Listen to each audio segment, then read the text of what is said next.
دیکھیے ہر انسان کے وجود کے دو حصے میں نے پہلے دن انشاءاللہ بیان کیا تھا. ایک خاکی وجود اور اینیمل بینگ جو حیوان ہے ہمارا، ایک وہ روح ربانی جو اس میں پھونکی گئی. آدم میں جب وہ روح پھونکی گئی تب وہ مسجود ملائک بنے. فَإِذَا سَوَّيْتُهُ وَنَفَخْتُ فِيهِ مِن رُّوحِي فَقَعُوا لَهُ سَاجِدِينَ. دو جگہ آئے تھے قرآن مجید میں ایک شوشے کے فرق کے بغیر، سورہ حجر اور سورہ صاد. جب میں اس کو پوری طرح تیار کر لوں اور اس میں اپنی روح میں سے پھونک دوں تو گر پڑنا اس کے سامنے سجدے. ہمارا جو خاکی وجود ہے وہ ظلمانی ہے اور جو ہمارا روحانی وجود ہے وہ نورانی ہے. اس کی نسبت کس سے ہے؟ اللہ سے. بات سمجھ میں آئی؟ لیکن ہم نے اپنے اس نورانی وجود کو اپنے خاکی ظلمانی وجود میں دفن کیا ہوا، اور محمد الرسول اللہ صلی اللہ علیہ وسلم کا وہ نورانی وجود آپ کے اس خاکی وجود پر اس درجے غالب تھا کہ وہ خاکی وجود معدوم کے درجے ہے، لیکن وہ حضور صلی اللہ علیہ وسلم پر اثر انداز نہیں ہو سکتا. وہی خاکی وجود ہے جسے ہم نفس کہتے ہیں. نفس غلبہ کر سکتا ہے محمد پر صلی اللہ علیہ وسلم. حضور کی شخصیت کی نورانیت نے آپ کی شخصیت کے خاکی وجود کا احاطہ کیا ہوا. ہماری شخصیت کی ظلمانیت نے ہماری اس نورانیت کو گل کیا، دفن کیا ہوا، چھپایا ہوا. بس یہ فرق ہے. انہیں آپ کہہ لیں نور، صحیح ہے، ان کی نورانیت غالب. یہی بات ہے جو حضور نے اس طرح سمجھائی. دیکھو ہر انسان کے ساتھ ایک شیطان ہوتا ہے. اب کسی صحابی نے بڑی جرت سے کام لیا، پوچھ لیا حضور کہ آپ کے ساتھ بھی ہے؟ ہر انسان کے ساتھ جو کہا تو انسان تو ہے آپ جو کہ آپ کے ساتھ بھی ہے. آپ نے فرمایا ہے، لیکن میں نے اسے مسلمان کر رکھا. بات ختم ہو گئی. نفی نہیں ہے، وہ میرے تابع ہے، میرا مطیع ہے، مجھے غضب نہیں پہنچا سکتا. ہے تو صحیح، لیکن نہ ہونے کے درجے میں آ گیا کہ نہیں. یہ ہے فرق صاحب. اور میں یہاں پہ کوٹ کرنا چاہتا ہوں ایک بہت بڑے بریلوی مکتب صرف کے عالم دین صاحب زادہ، نام میرے ذہن سے ایک دم اتر گیا، فیض الحسن. اللہ تعالیٰ ان کی خطاؤں سے درگزر فرمائے، ان کی مغفرت فرمائے. آپ نے سنا ہوگا نام. انہوں نے ایک روز تقریر کی جو میں نے سنی، اور تقریر کہاں کی؟ ساہیوال میں. وہاں کا ایک بہت مشہور چوک ہے، مہاجرین، مسجد مہاجرین کہلاتی ہے، وہاں تقریر کی. میں نے سنی. ان کے الفاظ یہ تھے کہ کیا آپ لوگ ہمیں جاہل سمجھتے ہیں؟ کیا ہمیں عربی نہیں آتی؟ کیا ہم نے قرآن نہیں پڑھا جس میں بار بار یہ لکھا ہوا ہے کہ حضور بشر ہیں؟ حضور بشر ہیں، لیکن اصل میں ہم حضور کی بشریت کو نمایاں کرنے کو سوء ادب سمجھتے ہیں. بات سمجھیے آپ نے، اس طرح پیاری بات ہے. انہوں نے کہا کہ آپ کے باپ کا نام کیا ہے؟ عبد الرحمان. آپ عبد الرحمان کہہ کے پکارتے ہیں انہیں؟ ابا جان. ابھی آپ نے وہ آیات سنی، حضرت ابراہیم نے اپنے مشرک باپ کو یا ابت ہے، یا ابت ہے، بڑا پیارا ترجمہ کیا. ابا جان، ابا جان. کیا نام لے کے؟ آپ کے باپ کا نام ہے، نام نہیں لیتے آپ. کیوں؟ ادب کی وجہ سے. اسی وجہ سے ہم در حقیقت حضور کی بشریت کو نمایاں کرنے کو سوء ادب سمجھتے ہیں، ورنہ کوئی ہم جاہل ہیں، ہمیں عربی نہیں آتی، ہم نے قرآن نہیں پڑھا. جانتا ہے کہ وہ بشر. بات سمجھ میں آئی؟ کتنی آسانی سے مسئلہ حل ہوتا ہے، بشرطے کہ نیت حل کرنے کی ہو. آخر آمنہ کے بیٹے ہیں، عبداللہ کے بیٹے ہیں، عبد المطلب کے پوتے ہیں. بچپن آپ پر گزرا ہے، لڑکپن آپ پر گزرا ہے، نوجوانی آپ پر آئی ہے، جوانی آپ پر آئی ہے، شادی آپ نے کی ہے، اولاد آپ کی ہے. کون بے وقوف احمق ہوگا کہ جو آپ کی بشریت کا انکار کرتا؟ لیکن یہ کہ جس طریقے سے اس کو بیان کیا جاتا ہے وہ ایک مسئلہ بن گیا اختلافی. وہ رد و قضا اور کھینچ تان، اور اس میں بھی سمجھ لیجئے مثلکم پر جو ایمفیسس بعض حضرات دے دیتے ہیں اپنے توحیدی جو ان کے اندر ایک مزاج ہے، اللہ تعالیٰ ان کے مزاج کو اور پختہ کرے، لیکن اس میں بھی مبالغہ کیا جاتا ہے. ایک حدیث مجھ سے سنیے جس میں حضور نے مثل کا انکار کیا. مثلکم کا مطلب اگر کسی نے یہ سمجھا کہ بالکل ہم جیسے ہیں تو بہت بڑی مغالطہ ہے. حضور صوم وصال سے منع فرماتے تھے، خود رکھتے تھے. صوم وصال کیا ہے؟ آج روزہ رکھا، شام کو افطار نہیں کیا، وہی روزہ رات بھر چل رہا ہے، اگلے دن بھی چل رہا ہے، شام تک کو جا کے پھر کھولا تو 2 دن کا صوم وصال ہو گیا. اگلے دن بھی نہیں کھولا، چلا تو 72 گھنٹے کا صوم وصال ہو گیا. یہ کیا ہے؟ صوم وصال. خود رکھتے تھے اور صحابہ کو روکا. صحابہ میں سے کسی نے ہمت کر لی، حضور آپ خود رکھتے ہمیں روکتے. فرماتے ہیں ایکم مثلی، تم میں سے کون مجھ جیسا ہے؟ ابھی تو عند ربی، میں تو اپنے رب کے پاس رات گزارتا ہوں. هو یطعمنی ویسقین، وہ مجھے کھلاتا ہے پلاتا ہے. بتائیے کون ہے جو اس کا دعویٰ کرے گا؟ حضور کے خصائص ہیں. حضور خود فرماتے ہیں تم صرف سامنے سے دیکھتے ہو، میں پیچھے سے بھی دیکھتا ہوں. کہاں ہوا وہ مثلیت؟ اگر آپ نے بالکل اپنے جیسا سمجھ لیا تو بڑے مغالطے ہیں. نبی کا مقام ہے، نبی کا رتبہ ہے، نبی کے خصائص ہیں. آپ سو گئے تو آپ کی نیند، آپ کی وضو ٹوٹ گئی اور نبی سو گیا تو کہاں گئی مثلیت؟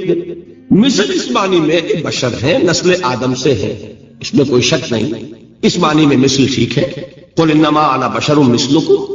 لیکن ہر اعتبار سے تو نہیں. سب سے بڑا فرق یہی ہے کہ وہی آ رہی ہے.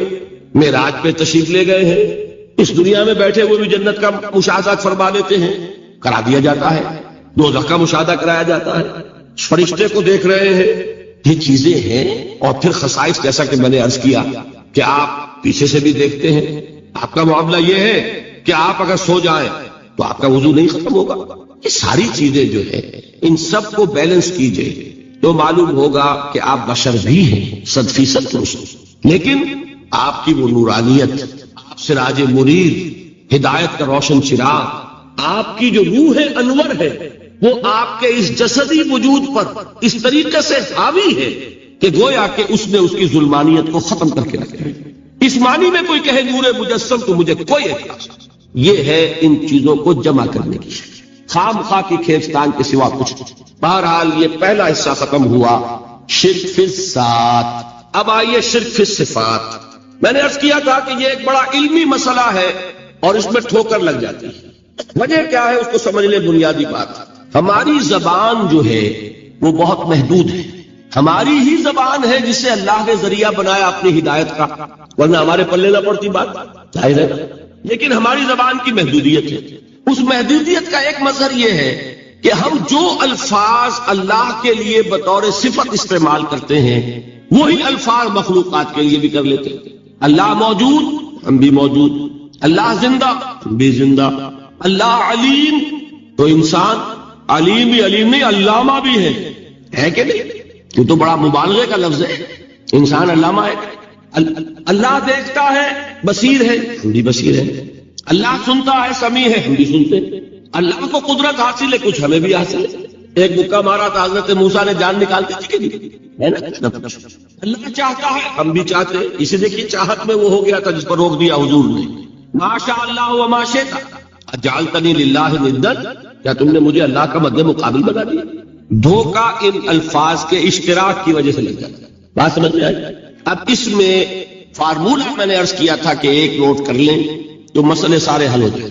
جب ہم کوئی لفظ بطور صفت اللہ کے لیے بولتے ہیں اور اسی لفظ کو مخلوق میں سے کسی کے لیے بولتے ہیں، مخلوق میں سب آ گئے، جمادات، حیوانات، انسان، اولیاء اللہ، فرشتے، انبیاء، رسول، سب مخلوق تو ہیں.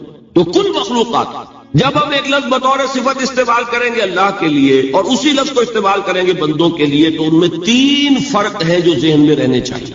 گن کر یاد کیجیے. اللہ کی ذات قدیم ہے، ہمیشہ سے ہے. اسی طرح اس کی صفت بھی قدیم ہے، ہمیشہ سے ہے. مخلوقات حادث ہیں، ان کی صفات بھی حادث ہے. حادث قدیم کے مقابلے میں کہ پہلے نہیں تھی پھر ہو گئی. ایک فرق، اللہ کی ذات از خود ہے، کسی اور نے تو اس کو وجود نہیں بخشا. اللہ کا وجود از خود ہے، ذاتی ہے. اسی طرح اس کی صفات ذاتی ہیں، کسی اور کی عطا کردہ نہیں ہے. مخلوق کوئی ہو کسے باشا، ان کا وجود ذاتی نہیں، عطائی ہے. اللہ نے دیا تو وجود ملا. اسی طرح ان کی صفات عطائی ہے، ذاتی نہیں. 2 فرق ہو گئے. اللہ کی ذات مطلق ہے، لا محدود. اسی طرح اس کی صفات مطلق ہے، لا محدود. مخلوق کی ذات محدود، کسے باشد، صفت بھی محدود. 3 فرق، ذاتی، عطائی، قدیم، حادث، لا محدود، محدود. 3 فرق ذہن میں رہیں تو جو صفت بھی آپ اب بولیں گے اس پہ یہ تینوں باتیں ذہن میں رہیں. سمجھ میں آگئی بات؟ اب اس کا اطلاق کیجئے تو یہ علم غیب کا مسئلہ حل ہو جائے. یہ بھی لا ینحل سمجھا جاتا ہے. علم کسی کا بھی، انسان، فرشتہ، اولیاء، انبیاء، رسول، حضور صلی اللہ علیہ وسلم، کسی کا حادث ہے، قدیم نہیں ہے، عطائی ہے، ذاتی نہیں ہے، محدود ہے، لا محدود نہیں ہے. 3 باتیں مان لیں، شرک نہیں ہوگا. ان میں سے ایک کو ساقط کر دیں، شرک. آئی بات سمجھ؟ اللہ کی قدرت ذاتی ہے، عطا کردہ نہیں. مخلوق میں جو جس کو قدرت حاصل ہے وہ عطائی ہے، ذاتی نہیں۔ اللہ کی قدرت لامحدود، یفعل ما یشاء فعال لما یرید علی کل شیء قدیر۔ مخلوق کوئی بھی ہو اس کی قدرت محدود، اللہ کی قدرت جب سے وہ ہے ہمیشہ سے ہے، ہمیشہ سے قدرت بھی ہے، اور مخلوق میں سے قدرت یہ حادث ہے۔ تینوں چیزیں سامنے رہے شرک نہیں ہوگا، ایک چیز کی بھی کمی ہو گئی شرک ہو جائے گا۔ یہ ساری صفات پر لے اللہ کی حیات ذاتی ہماری عطائی، لائی حیات آئے قضا لے چلی چلے، اپنے بس میں نہ آنا تھا نہ جانا ہے، زندگی اس کی عطا کردہ ہے، جب چاہے لے لے۔ اللہ کی حیات بھی ایسی ہے کہ ذاتی الحی، ہماری حیات محدود، ویسے بھی محدود، موت آئے گی شاید ختم ہو جائے، چلیے موت ختم نہیں کرتی، ہم سمجھتے ہیں کہ وہ ہماری ابدی ہے۔ محدود اس معنی میں تو ہے کھانے کو نہ ملے تو کمزوری، ذرا کام کیا تو تکان، نیند بھی آ رہی ہے، اونگ بھی آ رہی ہے، اور اس کی حیات الحی القیوم لا تاخذہ سنۃ ولا نوم، حیات ذاتی ہے، لامحدود ہے اور قدیم۔ یہاں حیات عطائی ہے اور حادث ہے اور محدود ہے، ساری صفات۔ اس کو ذہن میں رکھ لیجئے۔ تو اب دو مسئلے میں یہاں حل کرتا ہوں۔ جو لوگ کہتے ہیں حضور کو علم غیب نہیں تھا، اور جو کہتے ہیں تھا، بدقسمتی سے دونوں نے ڈیفینیشن علیحدہ کر لی۔ جو ڈیفینیشن نفی کرنے والوں نے کی ہے اس کی وجہ سے، اس کے اعتبار سے واقعتاً نہیں تھا۔ انہوں نے ڈیفینیشن یہ کی ہے، تعریف یہ کی ہے، وہ علم جو خود حاصل ہو جائے، اللہ کا عطا کردہ علم جو ہے وہ کہتے ہیں وہ غیب نہیں ہے۔ تو وہ بھی مانتے ہیں کہ ہر علم جو حضور کو حاصل ہے وہ اللہ کا عطا کردہ۔ میں صاحب عالم میں یہ سارے مرحلے میں نے طے کیے نا اپنے زمانہ طالب علمی میں۔ مولانا منظور احمد شاہ صاحب ہیں ساہیوال میں ایک، میں ان کے پاس حاضر ہوں۔ میں نے کہا جی یہ مسئلہ کیا ہے علم غیب کا، مجھے ذرا سمجھائیں۔ انہوں نے ایک کتاب اپنی نکالی کہ دیکھیے صاحب، ہم حضور کے علم کے بارے میں یہ باتیں مانتے ہیں، حضور کا علم حادث ہے، قدیم نہیں ہے، حضور کا علم محدود ہے، لامحدود نہیں ہے، حضور کا علم عطا کردہ ہے، ذاتی نہیں ہے۔ میں نے کہا یہ تین باتیں اگر آپ مان لیں تو میرا تو جھگڑا کوئی نہیں۔ ہوتا کیا ہے جب آئیں گے وعظ میں، خطابت میں، تو عالم ما کان وما یکون، اب الفاظ وہ استعمال کر جائیں گے۔ ایک واعظ ہے، عام مقرر ہے، واہ واہ ہوتی ہی نہیں، نعرے لگتے ہی نہیں، محفل میں گرمی آتی نہیں جب تک کہ ایسے مبالغے نہ کریں۔ لیکن وہ چیز لکھی ہوئی ان کے ہاں ہے کہ حضور کا علم حادث ہے، قدیم نہیں ہے، حضور کا علم محدود ہے، لامحدود نہیں ہے، حضور کا علم عطائی ہے، ذاتی نہیں ہے۔ ان تینوں چیزوں کے بعد کوئی بڑے سے بڑا وہابی اور بڑے سے بڑا اہل حدیث بھی انکار نہیں کرتا۔ باقی یہ بات جان لیجئے کہ غیب اور حضور یا شہادہ یہ در حقیقت عام انسانوں کے اعتبار سے الفاظ استعمال ہوئے۔ جب قرآن میں کہا جاتا عالم الغیب والشہادہ، اللہ غیب اور جو ظاہر ہے یا موجود ہے سب کا جاننے والا ہے، تو مجھے بتائیے اللہ کے لیے کوئی غیب ہے؟ اللہ کے لیے کوئی شے غیب ہے تو کیوں کہا جا رہا ہے عالم الغیب والشہادہ؟ وہ ہمارے اعتبار سے کہا جا رہا ہے، جو تمہارے لیے غیب ہے اللہ اس کو بھی جانتا ہے، اور جو تمہارے سامنے اللہ اسے بھی جانتا ہے۔ اللہ کے لیے تو کل شہادہ ہے، کسی شے کا لا یعزب عنہ مثقال ذرۃ فی السماوات والارض، آسمانوں اور زمین کا ایک ذرہ بھی اس سے غائب نہیں ہوتا۔ غیب کا وجود کیا اللہ کا؟ تو یہ الفاظ مستعمل ہے ریلیٹو ہمارے اعتبار سے، اور ہمارے اعتبار سے جو شے غیب ہے اس میں سے ایک حصہ اللہ دیتا ہے نبی کو، تبھی تو نبی بنا۔ فرشتے کو دیکھا، فرشتہ ہمارے لیے غیب ہے۔ جنت دکھائی کہ نہیں دکھائی، ہمارے لیے غیب ہے کہ نہیں؟ دوزخ کا مشاہدہ کرایا کہ نہیں کرایا، ہمارے لیے وہ غیب ہے کہ نہیں؟ جو چیزیں ہمارے لیے غیب ہیں انہی کے پردے اللہ کچھ اٹھاتا ہے، کچھ غیب نہیں۔ کل غیب کا علم ہو جائے گا تو وہ شرک ہو جائے گا۔ کل کا لفظ جہاں آیا شرک ہوا۔ جب آپ کہہ رہے ہیں محدود ہے، لامحدود نہیں ہے، تو کل کا لفظ استعمال نہیں کر سکتے۔ لیکن غیب میں سے کچھ علم دیا گیا تبھی تو نبی بنا، ورنہ میرے اور نبی میں فرق کیا ہوا پھر؟ البتہ یہ کہ وہ غیب کا علم ہو یا حاضر کا علم ہو، سائنٹیفک نالج ہو یا وحی کا علم ہو، کوئی بھی علم ہو، آیت الکرسی کے الفاظ نوٹ کیجئے، یعلم ما فی السماوات و ما فی الارض، وہ جانتا ہے ولا یحیطون بشیء من علمہ الا بما شاء، مخلوق میں سے کوئی بھی اس کے علم میں سے احاطہ نہیں کر سکتا مگر جتنا وہ چاہے۔ اب یہ بات علیحدہ ہے کہ ہم کون ہیں طے کرنے والے کہ ناپے بیٹھ کر کے اللہ نے ابراہیم کو کتنا علم دیا؟ ہم ناپ سکتے ہیں؟ عیسیٰ کو کتنا دیا ہم جان سکتے ہیں؟ تو ابراہیم کا، موسیٰ کا، عیسیٰ کا نہیں ناپ سکتے تو محمد رسول اللہ کا کہاں ناپیں گے؟ یہ پاگل پن ہے۔ یہ ہے جو غلطی ہوتی ہے. ہم کون ہے طے کرنے والے؟ اللہ نے اپنے نبی کو دیا جو دیا. کل نہیں کہیں گے، کل کہا شرک ہو جائے گا، ذاتی کہا شرک ہو جائے گا. عطائی ہے، جو دیا اللہ نے دیا، اور کل نہیں دیا، جتنا چاہا دیا. ہے حادث، قدیم نہیں. تینوں چیزوں مان لیجئے تو شرک کا کوئی شائبہ نہیں. باقی جہاں ایک طرف قرآن میں وہ آیات ہیں کہ اللہ کے غیب کو کوئی نہیں جانتا، ٹھیک، وہاں یہ بھی ہے کہ لا یظہر غیبہ، لا یظہر علی غیبہ الا من ارتضی بالرسول، وہ اپنے غیب پر قابو نہیں دیتا مگر اپنے رسول میں سے جس کو چاہے. یہ دونوں آیتیں قرآن کی ہے کہ نہیں؟ اسی لیے در حقیقت جو غیب کی نفی کرتے ہیں حضور سے، وہ کہتے ہیں کہ از خود معلوم ہونے والی شے غیب ہے. ہم کہتے ہیں از خود تو کوئی بھی شے کسی کو معلوم نہیں. ہمیں حاضر کا علم بھی اللہ ہی دیتا ہے تو ہوتا، غیب کا تو بہت دور کی بات ہے.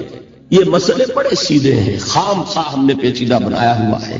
خدا کے لیے ان مسئلوں کو سلجھائیے اور جوڑیے، کاٹنے کی بجائے جوڑنے کی فکر کیجیے کہ بھائی یہ اپنی اپنی جگہ پر علیحدہ علیحدہ تم نے تعریفیں کر رکھی ہیں اس لیے جگڑ رہے، ورنہ دونوں باتیں صحیح ہیں. ایک مسئلہ ذرا اور زیادہ علمی ہے، میں ذرا پریشان ہو رہا ہوں کہ وقت زیادہ ہو رہا ہے. وہ مسئلہ ہے وحدت الوجود کا. ہمارے بہت سے صوفیہ وحدت الوجود کے قائل ہیں، اور ہمارے کچھ لوگ جو معترض ہیں وہ وحدت الوجود اور ہمہ اوست کو کنفیوز کر دیتے ہیں، ایک سمجھ لیتے ہیں. ہمہ اوست میں بیان کر چکا ہوں کہ بدترین شرک ہے. وحدت الوجود اور شے ہے، باریک بات ہے، سمجھ میں نہیں آتی عام لوگوں کے. سادہ ترین الفاظ میں آپ کو سمجھاتا ہوں. ایک نظریہ یہ ہے کہ اللہ ہی نے یہ روپ دھار لیا، یہ ساری چیزیں بالفعل موجود ہیں، یہ بھی ہے، یہ بھی ہے، یہ بھی ہے، اور یہ سب اللہ ہی ہے. یہ بدترین شرک ہے، شرک فی الذات. ایک لوگوں کی رائے یہ ہے یہ کچھ ہے ہی نہیں، یہ شراب ہے. شراب میں کیا ہوتا ہے؟ آپ کو پانی نظر آتا ہے؟ ہوتا ہے پانی؟ نہیں. ہر چند کہے کہ ہے، نہیں ہے ہی نہیں. بس اللہ ہی ہے، یہ ہے ہی نہیں. دیکھیے ایک شعر ہے، کل ما فی الکون وہم او خیال اور رکوس فی المرایا او ظلال. اس کائنات میں جو کچھ ہے یا تو وہم ہے یا خیال ہے، یا جیسے شیشے میں عکس ہوتا ہے، آپ ادھر کھڑے آئینے کے نظر آ رہے ہیں، ادھر بھی ہے، ادھر کوئی نہیں. یا جیسے سایہ ہوتا ہے، سایہ درخت کا سایہ زمین پر پڑ رہا ہے، اس کا کوئی وجود ہے. تو ایک رائے یہ، آپ اس سے اختلاف کریں، اسے پاگل پن کہہ دیں، کیا بے وقوفی کی بات کر رہے ہیں؟ جو چاہے آپ کہہ دیں، شرک نہ کہیے. وہ کہتے ہیں موجود صرف ایک ذات اللہ کی ہے، حقیقتاً موجود. یہ جو کچھ نظر آ رہا ہے یہ موجود ہی نہیں ہے، اس کو شرک نہیں کہتے. اسے اختلاف کریں، کوئی ضروری نہیں کہ آپ مانیں ان کی بات. میں یہ نہیں کہہ رہا کہ آپ ضرور مانیں. شیخ احمد سرہندی رحمۃ اللہ علیہ نے اسے سمجھایا ہے اس کائنات کی حقیقت کیا ہے ایک مثال سے. ان کے نظریے کو وحدت الشہود کہتے ہیں، وحدت الشہود، وحدت الوجود. شاہ ولی اللہ دہلوی نے فیصلہ کیا ہے کہ دونوں میں باریک سا فرق ہے، کوئی فرق نہیں ہے، تعبیر کا فرق. وہ مثال دیتے ہیں کہ دیکھیے ایک مشعل لیجئے. مشعل کیا ہوتی ہے؟ ایک لکڑی ہے، اس کے ایک سرے کے اوپر آپ نے کپڑا وغیرہ باندھ کے تیل ڈال کے آگ لگا دی. شعلہ جوالا ہے، ایک شعلہ، ٹھیک. وہ فرماتے ہیں کہ اس کو تیزی کے ساتھ ایک دائرے میں حرکت دیجئے، آپ کو آگ کا دائرہ نظر آئے گا، دیکھنے والے کو نظر آئے گا کہ نہیں؟ کیا دائرہ فی الواقع موجود ہے؟ بات ثابت ہو گئی کہ نہیں ہے، نظر آ رہا. یہ فرماتے ہیں حضرت مجدد، ای الصنعت باری تعالی کہ معدوم را موجود می نمائند. یہ اللہ تعالیٰ کی صناعی ہے، خلاقی ہے کہ جو شے ہے نہیں اس کو دکھا دیتے ہیں کہ جیسے آپ نے آپ سے دائرہ دکھا دیا ہے نہیں، اس کائنات کا کوئی وجود. میں پھر عرض کروں گا، آپ اس سے اختلاف کریں، اسے نہ مانیں، چھوڑ دیں اس کو. یہ مسئلے ہیں فلسفے کے، لیکن سوال یہ ہے کہ اس کو شرک نہیں کہیں گے آپ. شرک وہ ہے جب کہیں یہ بھی شے ہے اور خدا ہے، یہ بھی ہے اور خدا ہے، پتھر بھی ہے اور خدا ہے. جب یہ کہا جائے گا یہ ہے ہی نہیں، صرف خدا ہے، تو در حقیقت اس کو شرک نہیں کہیں گے. یہ وحدت الوجود ہے، یونٹی آف بینگ. اب اس کو میں ایک اور اعتبار سے سمجھا دوں گا تو مجھے امید ہے اللہ تعالیٰ اس کو آپ پر کھول دے گا. دیکھیے ایک ہمارا علم، ایک اللہ کا علم، ٹھیک. جب تقابل کریں گے تو کیا کہیں گے؟ اللہ کے علم کے مقابلے میں ہمارا علم ہے ہی نہیں، ٹھیک. اللہ کی قدرت کے مقابلے میں ہماری قدرت زیرو. اللہ کی مشیت کے مقابلے میں ہماری مشیت کچھ نہیں. وما تشاؤون الا ان یشاء اللہ، تم چاہ بھی نہیں سکتے جب تک کہ اللہ نہ چاہے.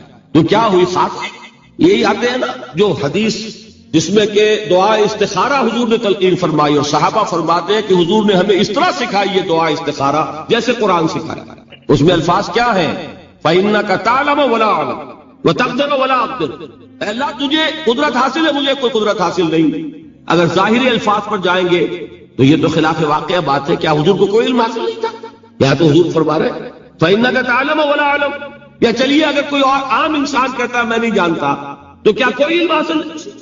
کچھ نہ کچھ علم تو ہے، لیکن اللہ کے علم کے مقابلے میں وہ نہ ہونے کے برابر۔ اسی طریقے سے سمجھ لیجئے اللہ کے وجود کے مقابلے میں اس کائنات کا وجود نہیں ہے۔ بات ختم ہو گئی، مسئلہ صاف ہو گیا۔ حقیقی وجود صرف اللہ کا ہے، یہ اعتباری ہے، یہ ٹرانزینٹ، آل از چینج، پینٹاغائن، بدل رہی ہے ہر شے، کسی چیز کو ثبات نہیں۔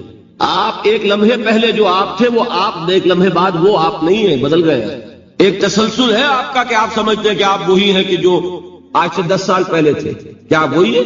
بدل چکے، پھول پورا بدل چکا، نہ معلوم کتنی دفعہ بدل چکا، کھال بدل چکی۔ یہ تو معلوم یہ ہوا کہ یہ جو کچھ ہے ٹرانزینٹ ہے، عارضی ہے، فانی ہے، نہ ہونے کے برابر ہے، وجود برحق صرف اللہ۔ یہ بھی در حقیقت اسی شرک فی الوجود کی بات ہے۔ اگر ہم یہ کہیں کہ اللہ بھی موجود ہم بھی موجود، یہ کیا ہو گیا؟ شرک فی الوجود۔ کسی کو کہا ہے غالب نے جارو بلا بیار کہ یہ شرک فی الوجود با گرد فرش و سینہ بے ماں برابر است۔ اگر آپ کے گدے کے اوپر گردہ پڑ گیا ہو تو جھاڑتے ہیں نا، فرش کے اوپر گردہ ہے تو جھاڑو سے صاف کرتے ہیں۔ طالب کہتا ہے کہ اگر تمہارے دل میں یہ گردہ آ گیا ہے کہ تم بھی موجود ہو، اللہ بھی موجود ہے، تو لا کی جھاڑو سے صاف کر دو اس گردے کو، کہ یہ شرک فی الوجود ہو جائے گا۔ ہم نہیں ہیں بھائی، ہمارا کیا وجود، ہماری کو کیا حقیقت ہے؟ اللہ ہی ہے، بس یہ ہے اصل میں۔ پھر میں عرض کروں گا کوئی قبول کرے نہ کرے، اسے گمراہی کہے، اس کو جھوٹ کہے، اسے پاگل پن کہے، میں نہیں جھگڑوں گا، لیکن شرک نہیں کہہ سکتے آپ اس کو۔ شرک وہ ہماوست ہے، اس میں اور اس میں زمین و آسمان۔ اب آئیے آخری شرک فی العبادت یا شرک فی الحقوق۔ اللہ کے حقوق کے لیے ایک لفظ استعمال کریں گے تو وہ کیا ہے؟ عبادت۔ وما خلقت الجن والانس الا لیعبدون، میں نے جنوں اور انسانوں کو پیدا ہی اس لیے کیا کہ میری عبادت۔ اب عبادت میں شرک اگر ہوگا تو یہ شرک کی تیسری قسم ہو جائے گا۔ عبادت میں شرک سے مراد کیا ہے اس کو سمجھیے۔ یہ میں پہلے بیان کر چکا ہوں عبادت کسے کہتے ہیں۔ عبادت کے دو جز سمجھ لیجئے، جیسے ایک میرا یہ جسم ہے، ایک اس میں روح ہے۔ روح نظر نہیں آتی، نظر جسم آتا ہے، لیکن اس جسم کا سارا وجود اس روح سے۔ چلیے روح کو چھوڑے، جان، جان کیا کس بلا کا نام ہے؟ کسی کو نظر آئی؟ لیکن یہ جان ہی ہے جو اس جسم کو قائم رکھے ہوئے۔ اسی طرح عبادت کا ایک جسم ہے، ایک جان ہے۔ جسم کیا ہے؟ اطاعت، اللہ کی بندگی، ہما تن بندگی، ہما وجوہ بندگی، ہما وقت بندگی، یہ تو بیان کر چکا۔ اور روح کیا ہے؟ محبت، اللہ کی محبت۔ اطاعت جب سے کی جاتی ہے تو وہ عبادت نہیں کہلاتی۔ انگریز کی اطاعت ہم کرتے تھے لیکن کیا عبادت کرتے تھے؟ بات سمجھ میں آئی؟ اطاعت تو کر رہے تھے، عبادت نہیں۔ عبادت اس اطاعت کو کہتے ہیں جو کسی ہستی کی محبت سے سرشار ہو کر ہما وقت، ہما تن، ہما وجود کی جائے۔ تو جسد ظاہری کیا ہے عبادت کا؟ اطاعت، اور روح کیا ہے؟ محبت۔ اب ان دونوں کے اعتبار سے شرک کیا ہے، توحید کیا ہے، اس کو سمجھ لیجئے۔ اور یہ ہیں وہ چیزیں جو میں نے عرض کیا تھا کہ بالکل الجبرا کے فارمولوں کی طرح کی بات ہے۔ اطاعت میں توحید کیا ہے کہ مطاع مطلق صرف اللہ، ٹھیک، باقی ساری اطاعتیں اللہ کی اطاعت کے تابع، نفی نہیں ہے۔ والدین کی اطاعت کرو، لیکن جہاں والدین حکم دیں اللہ کے حکم کے خلاف، بات ختم، اطاعت نہیں ہوگی۔ بیوی شوہر کی اطاعت کرے، آپ اولو الامر کی اطاعت کرے، شاگرد استاد کی اطاعت کرے، مرید پیر کی اطاعت کرے، لیکن کیا پیر کو یہ بھی حق ہے کہ اللہ کے کسی حکم کو منسوخ کر دے، رسول کے کسی حکم پر اپنے حکم کو بر کرے، بالا تر رکھے؟ سمجھ میں آ گیا؟ اصول کیا ہے کہ اطاعت مطلق، unconditional, unlimited obedience is due only to Allah. All the other obediences are limited by His injunctions. اس کو حضور نے کیسے بیان کیا؟ لا طاعت لمخلوق فی معصیت الخالق، مخلوق میں سے کسی کی اطاعت نہیں ہوگی جس میں خالق کی معصیت لازم آ رہی ہے۔ جہاں اللہ کا کوئی حکم نہیں ہے آپ میرا حکم مان لیجیے، یہ شرک نہیں ہوگا۔ جہاں اللہ کا حکم ہے اس کے خلاف میں حکم دوں اور آپ مان لیں تو یہ شرک ہو جائے گا۔ بات سمجھ میں آ گئی کہ نہیں؟ اب اس کو اپلائی کیجئے، اپلیکیشن بالکل انڈیویجول لیول پر کیجئے۔ پہلے اللہ کا حکم کیا ہے؟ فجر کا وقت ہو گیا، نماز پڑھو۔ نفس کا حکم کیا ہے؟ سو۔ آپ نے اطاعت کی نفس کی، آپ کا مطاع کون ہوا؟ نفس۔ اور اللہ کی معصیت میں ہوا کہ اس کے حکم کے تابع ہوا، تو آپ کا نفس کیا بن گیا؟ آپ کا خدا معبود۔ یا غلطی اس میں؟ اس شرک کو پہچانیے، کون بچے گا؟ آپ سمجھ رہے؟ اگر تو وہ فارمولہ صحیح ہے تو پھر یہ اپلائی ہو گیا۔ اب آپ کے اندر اتنی ہمت ہونی چاہیے، یا یہ سوچیے کہ فارمولے میں غلطی تھی، یو کین ریفر بیک۔ آئیے دوبارہ دیکھیے، فارمولہ صحیح ہے۔ لا طاعت لمخلوق، میرا نفس مخلوق ہے کہ خالق ہے؟ مخلوق۔ میں نے اپنے نفس کی اطاعت کی اپنے خالق کی معصیت میں، تو میرا مطاع کون ہوا؟ نفس۔ جو مطاع ہے وہی معبود ہے، میرا معبود کون ہوا؟ اس کو کہتے ہیں مولانا روم، نفس ما ہم کم ترس فرعون نیست، لیکن فرعون نیست، میرا نفس بھی فرعون سے کم نہیں ہے۔ فرعون نے کیا کہا تھا کہ یہ مملکت میری ہے مصر کی، یہاں میرا قانون چلے گا، الیس لی ملک مصر، کیا مصر کی حکومت میری نہیں ہے؟ میں نہیں جانتا کون اللہ کون رسول، کیا حکم صحیح کیا غلط، میرا حکم چلے گا۔ تو میرا نفس بھی تو یہی کہتا، میں نہیں جانتا کیا اللہ کا حکم کیا رسول کا حکم، میری مرضی پوری کرنی پڑے گی، میری خواہش، میری چاہت، میری تمنا وہ پوری کرنی پڑے گی۔ اور ہم ہاتھ جوڑ کر اس کے آگے کھڑے ہو جائیں کہ بھائی ٹھیک ہے، جو تیری مرضی، اللہ کی مرضی پیچھے، تیری مرضی پہلے، تو معبود کون ہوا؟ نفس ما ہم کم ترس فرعون نیست، لیکن فرعون نیست۔ ٹھیک، قرآن سے سند چاہیے۔ قرآن نے فرمایا ارائیت من اتخذ الہہ ہواہ، کیا تم نے دیکھا اس شخص کو جس نے اپنے خواہش نفس کو اپنا الہ بنا رکھا؟ الہ کا لفظ وہ ہے جو آپ کے کلمہ طیبہ میں ہے، کہہ رہا ہے لا الہ الا اللہ، اور تسبیح پڑھ رہا ہے لا الہ الا اللہ، اور جب فارغ ہوتا ہے تو نفس کو فوراً معبود بنا لیتا ہے۔ ارائیت من اتخذ الہہ ہواہ، کیا تم نے دیکھا اس شخص کو جس نے بنا لیا اپنی خواہش نفس کو اپنا معبود؟ اچھا، اسی کو میں اب ٹاپ پر لے جا رہا ہوں، درمیان میں فل ان دی بلینکس آپ کر لیجئے گا۔ یہ میں نے کہا تھا انڈیویجول میں۔ اب آئیے کلیکٹیو لائف جو ہے، قومی زندگی، اس میں سب سے اونچی چیز کیا ہوتی ہے؟ کسی بھی ریاست کا دستور۔ دستور میں کیا بات طے ہوتی ہے؟ اولین کہ حاکمیت کس کی؟ ٹھیک، اگر آپ نے کہا جمہور کی حاکمیت ہے، کسی نے کہا فلاں خاندان کی حاکمیت ہے، کیا ہوا؟ یہ ہوا کہ نہیں؟ گھبرا کیوں رہے ہیں؟ پکڑے نہیں جائیں گے؟ بات تو صحیح کہیے۔ قرآن کیا کہتا ہے؟ ان الحکم الا للہ۔ قرآن کیا ہے؟ یہ نہیں ہے یہ تمہارا کوئی اختیار نہیں، تمہارا اختیار ہے، تم قانون سازی کر سکتے ہو، but with in the limits of the injunction of the Quran and hadith. اگر تم نے حاکمیت مطلقہ کا دعویٰ کیا، جو چاہوں حکم دوں، جو چاہے ہم قانون بنائیں، تو یہ حاکمیت مطلقہ ہے۔ اور یہی اس دور کا سب سے بڑا شرک، قبر پرستی کا شرک سب کو معلوم، یہ شرک نہیں معلوم۔ جمہوریت ان اس ایسنس اس دنیا کا سب سے بڑا شرک ہے اس دور۔ Human sovereignty in any form, individual ہے تو شرک، اگر وہ پاپولر سوورنٹی ہے تو شرک، کوئی فرق نہیں باتیں ہوتا۔ اقبال نے ایسی باتیں جو کہی ہیں وہ اصل میں اس دور کے شرکوں کو پہچانا اقبال، اس لیے کہ اس دور کے فلسفوں کو علماء نے پڑھا نہیں، وہ سطحی طور پر جو الفاظ ہیں ان سے کچھ بات سمجھ لیتے ہیں، گہرائی میں اتر کر فلسفہ کیا ہے، حاکمیت کسے کہتے ہیں، جمہوریت کسے کہتے ہیں؟ جمہوریت is popular sovereignty, know limits.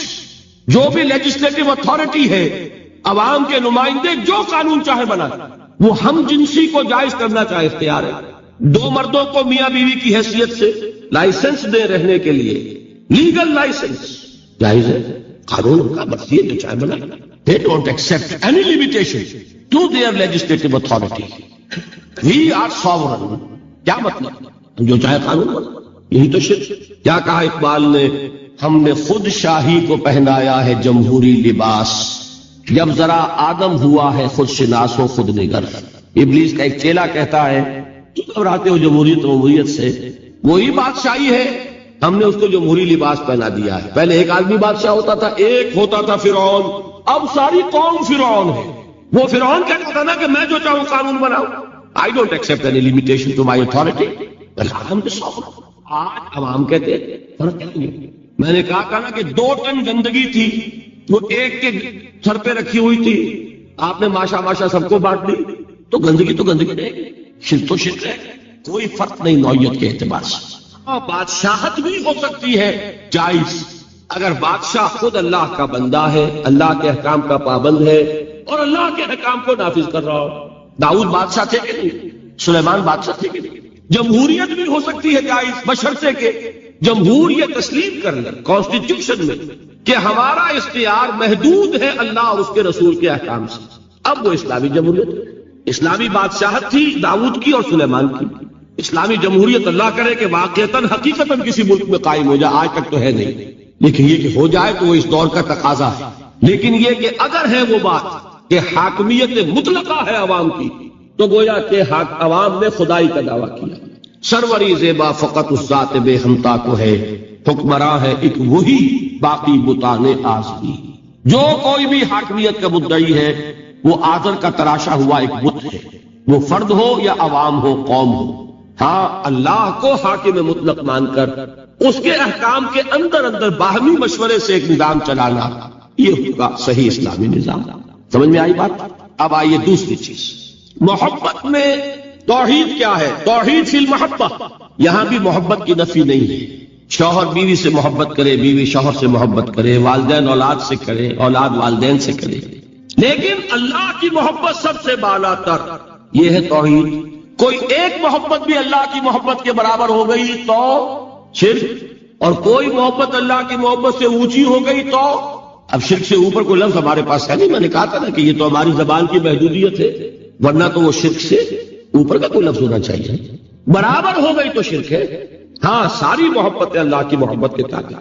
توحید کیا ہے؟ والذین آمنوا اشد حبا للہ، اشد، اہل ایمان وہ ہے جو اللہ کی محبت میں سب سے شدید ہے۔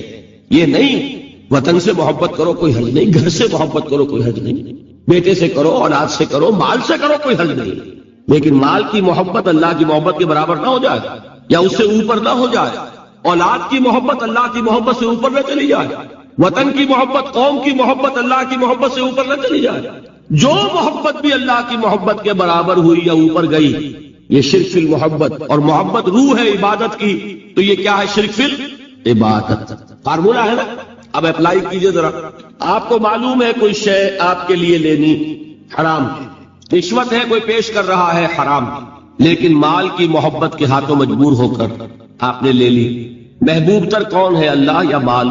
نہیں، اس معاملے میں کون ہے؟ وہ تو مال ہے نا۔ مشکل ہے، ماننا مشکل ہے۔ وہ تو چاہتے ہیں شرک کے موضوع پہ تقریر ہو تو بس وہی 2-4 مسئلے جو ہیں انہیں پر دھواں دار تقریر ہونی چاہیے، ہمیں کوئی نہ چھیڑے۔ براہی بھی نظر پیدا مگر مشکل سے ہوتی ہے، حوث چھپ چھپ کے سینوں میں بنا لیتی ہے تصویریں۔ باہر کے بت آپ توڑ دیں گے، یہ اندر جو بت خانہ آباد ہے اسے کون توڑے گا؟ مال محبوب تر ہو گیا اللہ سے، تو آپ کا معبود حقیقتاً کون ہے؟ آپ کو کیا کہا جانا چاہیے؟ زر پرست۔ دعویٰ کیا ہے؟ خدا پرستی کا، حقیقت میں ہے زر پرست۔ اور اگر دلیل چاہیے تو حضور کا فرمان، تعس عبد الدینار و عبد الدرہم، ہلاک ہو جائے یا ہلاک ہو گیا درہم و دینار کا بندہ۔ کون ہے درہم و دینار کا بندہ؟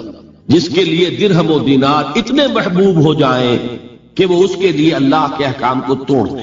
تو وہ کس کی بندگی کر رہا ہے؟ دولت کی۔ نام کیا ہے؟ عبد الرحمن، حقیقت میں کیا ہے؟ عبد الدینار۔ نام تو رکھنا آسان ہے، ماں باپ نے رکھ دیا، یہ محمد فرما رہے ہیں صلی اللہ علیہ وسلم، عبد الدینار و عبد الدرہم، درہم و دینار کا بندہ، لفظ عبد۔ ٹھیک ہے، اب اپنا جائزہ لے لیجئے، اللہ تعالیٰ ہمیں توفیق دے کہ ہم اپنے اندر جھانکیں کہ شرک کون کون سے ہے، کہاں کہاں ہے۔ اب اس چھپ چھپ کے سینوں میں بنا لیتی ہے تصویر۔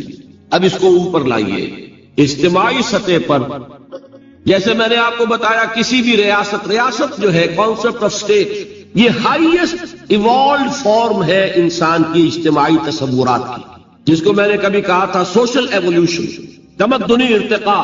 اس کی بلند ترین شکل کیا ہے؟ Concept of state. اس میں دو چیزیں بنیادی ہیں، ایک حاکمیت کا تصور، حاکمیت کس کی، اور دوسرے اس میں رہنے والوں کو باہم جوڑنے والی شے کون سی، انہیں ایک قوم بنانے والی شے کون سی، ایک نیشن، کوئی ایک مشترک محبت ہوگی تو وہ جڑ جائیں گے، ٹھیک ہے، کسی شے کی محبت کو سپریم کر دو ان کے دلوں میں، جس سے کہ یہ پھر باہم ایک دوسرے سے پیوست ہو جائے، اسی کا نام ہے نیشنلزم، وطن کی محبت، ٹیریٹوریل نیشنلزم۔ اس دور کا یہ قوم کی تشکیل کے اندر سب سے اہم عنصر کیا ہے؟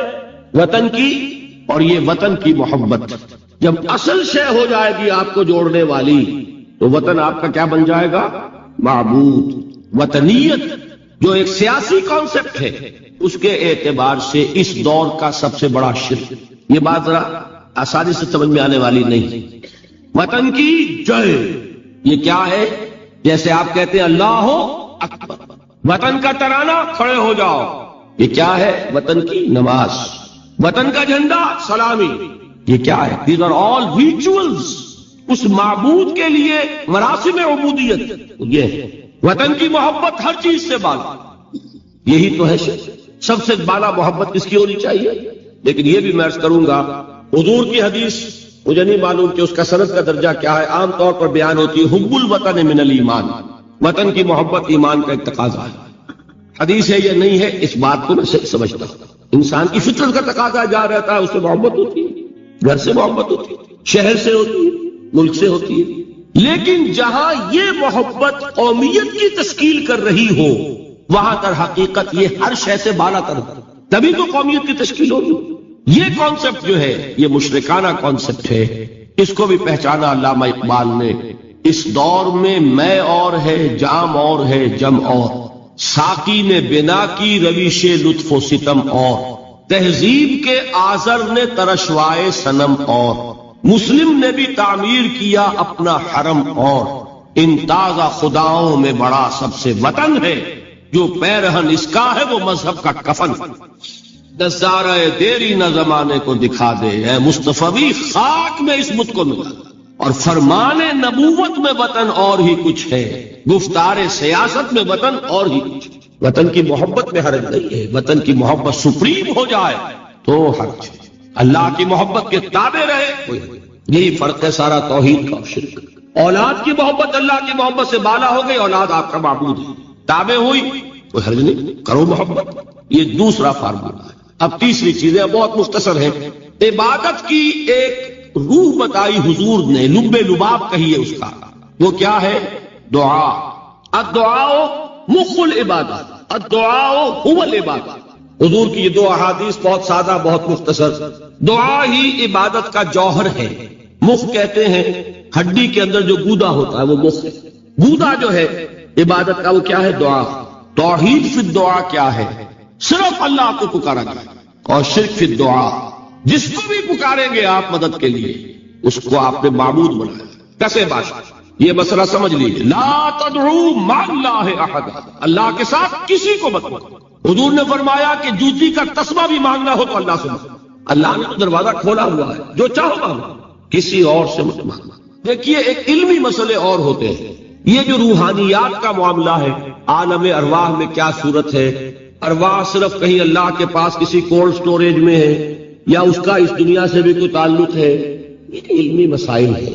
فرض کیجئے اس وقت کوئی ارواح یہاں موجود ہو، فرض کیجئے، میں اس کا انکار نہیں کروں گا، ہو سکتا ہے کہ ہو سکتا ہے کوئی روحانیت والا شخص بتا بھی دے کہ ہاں فلاں کی روح موجود ہے، ہوگی بھائی، اسے نظر آتی ہوگی، ٹھیک ہے۔ یہ بھی ہو سکتا ہے کہ کوئی شیطان جن ہو اور وہ دھوکہ دے رہا ہو کہ میں فلاں کی روح ہوں، ہو سکتا ہے۔